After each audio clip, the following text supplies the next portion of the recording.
Or it'd be game over. And the same with me. You won't be headbutting me. Don't come anywhere near me. Nowhere in the vicinity within my jab, or you will be getting ironed out.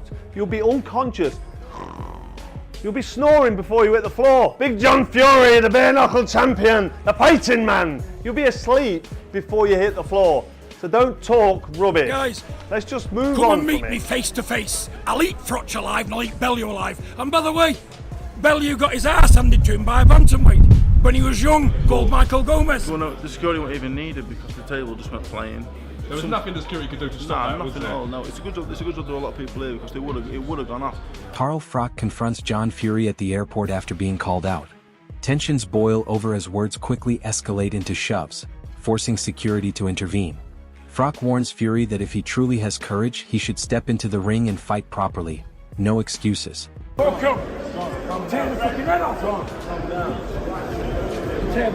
Carl Froch fires back at John Fury's insults, calling them disrespectful and completely out of order. While laughing it off on the surface, he admits the fighter in him is boiling. He warns that if Fury stood in front of him, things could turn violent quickly, highlighting just how personal this rivalry has become. He's growling and snarling, calling me a bum, calling me a worm. It's so disrespectful. It actually gets me a little bit angry. I'm laughing. I'm laughing at it inside, but I'm also the fighting man in me. Makes me want to respond with, if he was in the room now, stood in front of me, I would punch his head in. I really would. Eddie Hearn comments on the explosive tension between Carl Froch and John Fury, noting that things have gone too far and become personal. He says incidents like this shouldn't happen at boxing media events, but acknowledges that controversy fuels hype, generates interest, and ultimately draws more attention to the fight, whether people approve or not. Listen, it's boxing, it's family. John's John. Both goading each other. Both very personal. Both means a lot to everybody. Shouldn't have done it. Johnny Nelson analyzes John Fury's emotional outburst, saying he often gets carried away in the moment and loses control when tensions rise. Nelson suggests that now, Fury is under pressure to manage his behavior, and the focus is on whether he can stay composed under the spotlight. Pressure is now on John to behave himself. He's distracted, a lot of attention and talk, and I'm quite sure someone will have a word with him at the authorities. Simon Jordan criticizes John Fury's actions, calling them thuggish and completely unacceptable. While unpleasant to witness, Jordan says it's not entirely surprising given Fury's personality. He urges boxing fans not to romanticize such incidents, emphasizing that this behavior reflects poorly on the sport, even if controversy often accompanies it. No, not really. It's thuggish behaviour. John Fury's, it's boorish, thuggish, unedifying, unpalatable, uncouth, vulgar behaviour. Absolutely. But what do you expect from John Fury? John Fury's been in prison for gouging someone's eyes out. What did you expect him to do? Convert into a Samaritan? Is it a nice look? No. Was it a nice look over the years in boxing about so many things? This ridiculous sentimentalising of society and expecting everyone to behave in their best version of themselves. Carl Froch condemns John Fury's behavior, describing it as thuggish and unacceptable. He points out how Fury acts aggressively, then laughs it off while continuing to make threats. Froch stresses that this attitude disrespects the sport and crosses the line, urging Fury to stop interfering and stay out of his way. Like a thug in a disgusting manner, and then he's able to just laugh it off and joke it off and say, you know what, anyone comes near me, they're going to get a headbutt. So it's kind of justified what he's done. He's been vindicated for what he's done, as in, yeah, it's okay to go around like that and behave like an imbecile, and then still laugh and joke and still threaten to headbutt me and Bellew. I've told you what I think about headbutting this too. Gareth Davies details how the confrontation nearly escalated into a full-scale brawl, with both entourages numbering around 25 people and hundreds of media present. He notes that security acted quickly to prevent chaos, bringing the situation under control before it spiraled further. Could have been a huge brawl in there because both entourages are huge, about 25 in each team. There's about 150 international media here as well in the mezzanine floor. It was still dramatic anyway. But thankfully the security did a great job as well in calm. Pain Game highlights the contradiction in John Fury's words, noting that despite claiming he'll fight anyone, he didn't accept an actual challenge.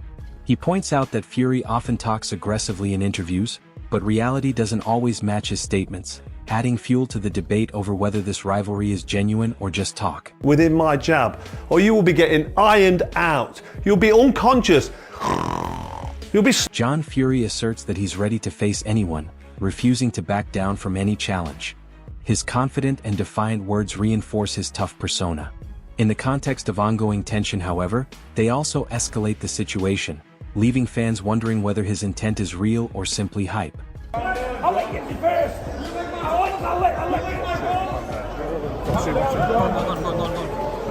Roman Fury jumps into the feud, defending his father and criticizing those targeting John Fury.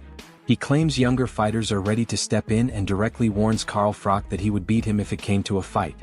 His statement adds more intensity to the rivalry and heightens public interest in the clash. Pick on the old man, and the old man will go to town. But there's enough young men who will sort him out for them. You want some smoke from Carl Froch? I'll beat Carl Froch. I don't know you, but I'm backing Carl. I'll get Carl Froch. Alexander Usyk offers a calm perspective on the drama, saying the issue originates within the Fury team, particularly around John Fury's behavior. He avoids getting drawn into the emotional exchanges, emphasizing that the problem lies internally rather than with the wider boxing world. Bad behavior Fury team, Fury father.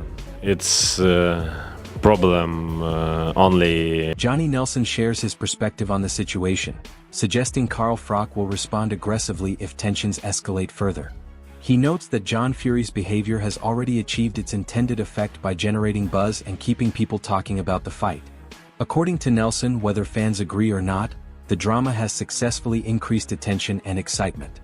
He adds that in boxing, controversy often doubles as promotion, and Fury's actions have played a key role in building anticipation and keeping the spotlight on the rivalry. I'm fine because I'm quite sure Carl's going to rip the life out of John after today. I think John did the job. John did the job and got the excitement going, got people talking. That's exactly what he did. Adalapo reacts to John Fury charging at Carl Froch during the heated moment, saying it was impossible to predict what might have happened if security hadn't intervened. He explains that tensions were already at a boiling point and could have easily turned chaotic. Adalapo adds that confrontations like this have, in many ways, become part of the spectacle of press events, even though they cross professional boundaries. The incident underscores how quickly verbal drama in boxing can escalate into physical confrontation when emotions run high. Fury, being John Fury, went straight for him.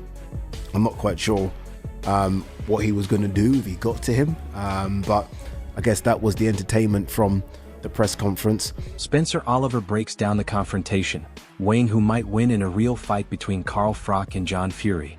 He leans slightly toward Froch due to his elite boxing experience but acknowledges John's toughness and raw aggression. Oliver also notes that Fury didn't just target Froch, he went after Lennox Lewis as well, showing how widespread the tension became. His analysis highlights the unpredictability of the situation and how the confrontation blurred the line between promotion and genuine hostility. John Fury, Carl Froch, who wins that one? Difficult one to call, that really? You got to go with the Cobra. You got to go with the Cobra, mate. Really? The Cobra's dangerous. He's still in shape. 48 years of age. John's standing over there behind you. You got to go with John Fury. Yeah, no, it kicked off a little bit. But it wasn't only Carl Froch that he went into either, did he? He actually went into Lennox Lewis as well. He started steaming into Lennox Lewis a little bit, and I go, whoa, who wins that one? John Fury doubles down on his tough persona, claiming he handles things his own way without trainers or structured preparation. He describes a raw, bare-knuckle approach, relying purely on toughness, endurance, and mentality. His comments aim to show he doesn't need traditional boxing systems to stand his ground. In the context of ongoing tension, this reinforces why critics view him as unpredictable, adding further intensity to the rivalry and feeding the narrative that John thrives on chaos. Another running video this morning, but not just a running video. I'm going to be the first man to fight a 3-time Hall of Famer, or just doing it myself. John Fury style. Running, bare knuckle, heavy bag, eating, living in the woods, chopping trees, eating the filth of the earth. I'm doing it gypsy style, and I'm going to prove to everybody out there where there's a will. Eddie Hearn offers a blunt assessment of a potential clash between Carl Froch and John Fury. He says he wouldn't bet against Froch in a street-style fight, yet warns that John's rough and unpredictable nature could cause serious trouble, especially with illegal tactics. Hearn believes that if they got close, Froch's boxing instincts would immediately kick in. His comments highlight both the danger and unpredictability of this rivalry, suggesting the confrontation could easily spiral out of control. I would never back against Carl Froch on the cobbles. Ever. But John Fury's a big old lump. There'll be some illegal moves in there. Do you know what I mean? But if they ever get close, Carl will be swinging. Shane Fury reflects on the confrontation, pointing out that people often underestimate the impact of online talk when it translates into real-life encounters. He notes that once tensions move from the internet into face-to-face situations, reactions are inevitable. Shane also defends his father to an extent, saying John Fury has his own methods and viewpoints, even if they're only partially right. His response shows a mix of understanding and acceptance, acknowledging how messy and hard to control these situations become once emotions take over. It used to be like you can talk about someone online and do videos, but not expect someone to say anything when you see someone. So I don't know. Listen, my dad's got his ways and his points, and 90% of the time he's half right, but listen. Dave Allen offers a balanced take, making it clear he doesn't condone John Fury's behavior but still expresses personal respect for him and his family. He refrains from speaking negatively about John despite the controversy, showing loyalty and familiarity.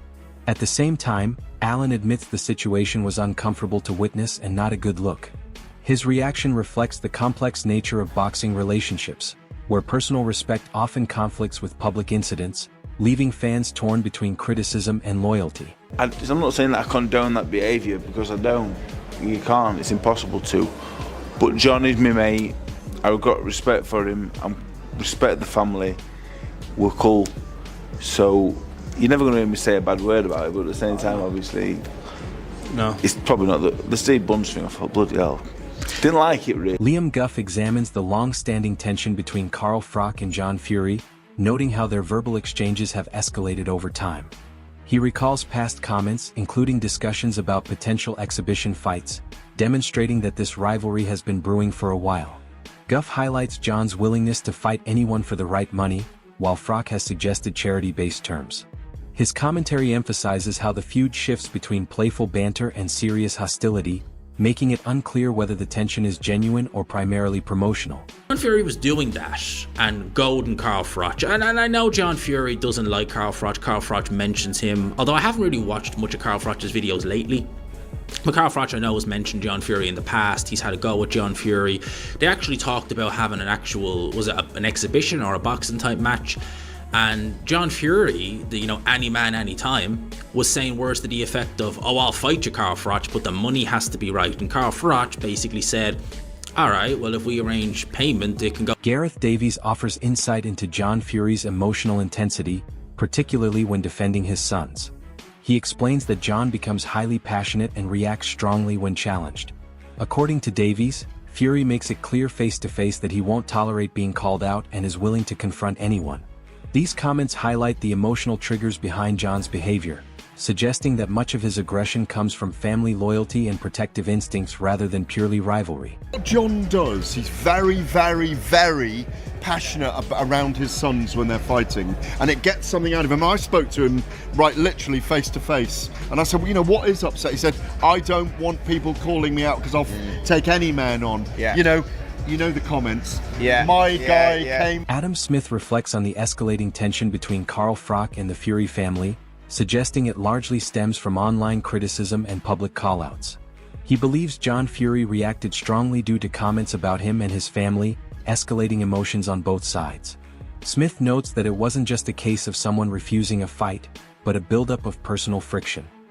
He concludes that a face-to-face meeting between Froch and Fury would be highly entertaining yet unpredictable, given their history and personalities. Carl having a go at the Furies, probably over his time on his channel, maybe, I'm guessing, and John didn't like that and wants to have a fight with him, something like that. It was something like that. I don't think he was still necessarily turning down a fight. What I do know is that John Fury and Carl Froch on the cobbles will be fun. I think they're both